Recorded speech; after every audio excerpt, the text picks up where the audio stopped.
Have you ever gone shopping for jewelry, liked a design, and not made the purchase because you thought the jeweler wasn't trustworthy? If so, this is the video for you to watch. Hi, my name is Utsav and I am one of the partners at Amarposh Jewels.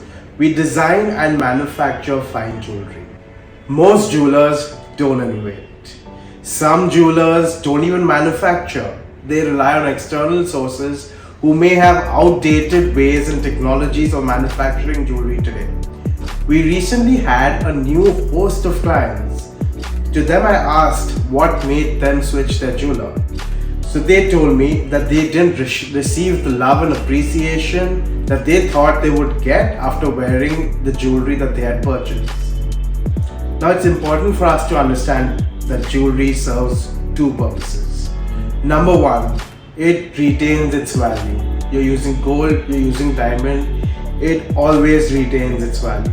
Number two, it's a way for you to flaunt your wealth, show off your status, and you expect to receive compliments, you expect to receive praise once you wear a certain kind of jewelry. So allow me to break this down for you, give you tips and tricks on how to gauge whether the jeweler you approach is trustworthy or not. So I often get calls from a lot of my friends and family asking me if I could test the jewelry or take a look at the jewelry that they want to buy.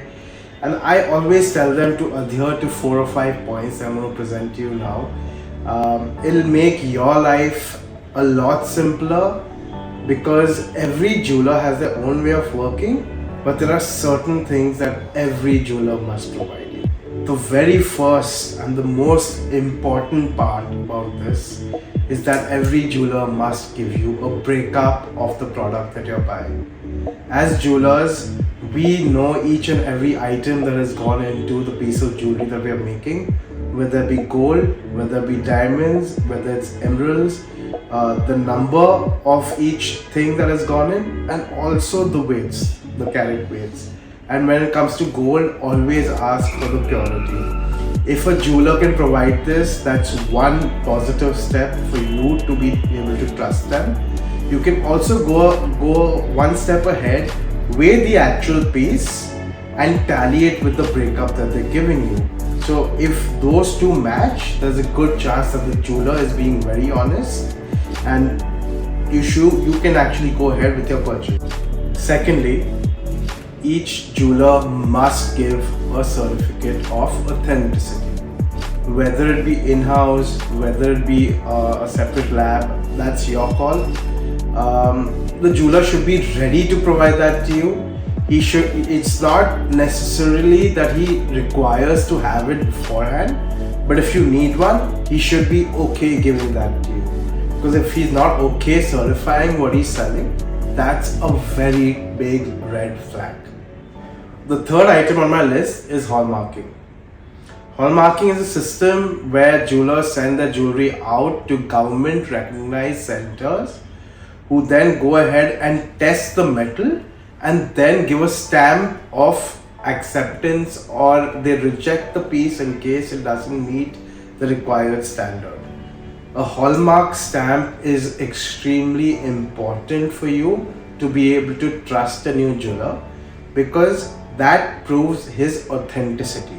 Hallmarking is a system which is used by most jewelers to ensure that the gold that has gone into the jewelry is what they are saying. So there's two kinds of golds that are used, typically 18 karat and 14 karat. So when we send our jewelry for hallmarking, it comes back with a stamp of either 18 karat or 14 karat. Please make sure that the jewelry that you intend on buying has this stamp on the jewelry itself.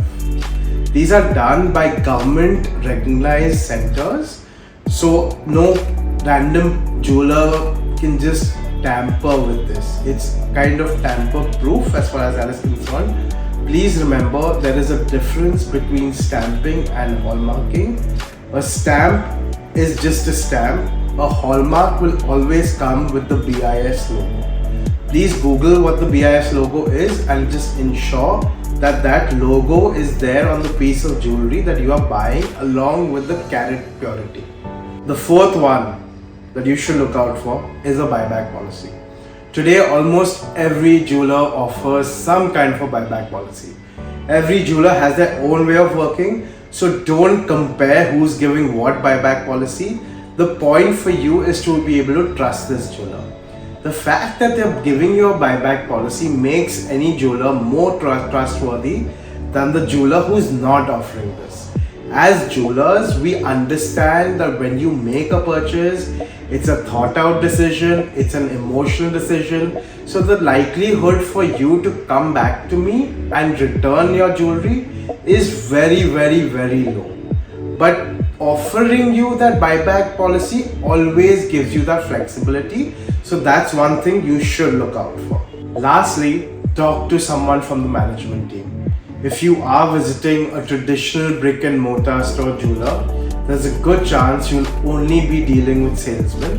But ask them to connect you with someone from the management team for you to get an idea about the company, about the products, so that you settle down and are more comfortable with your purchase. I hope I didn't go rambling on for too long.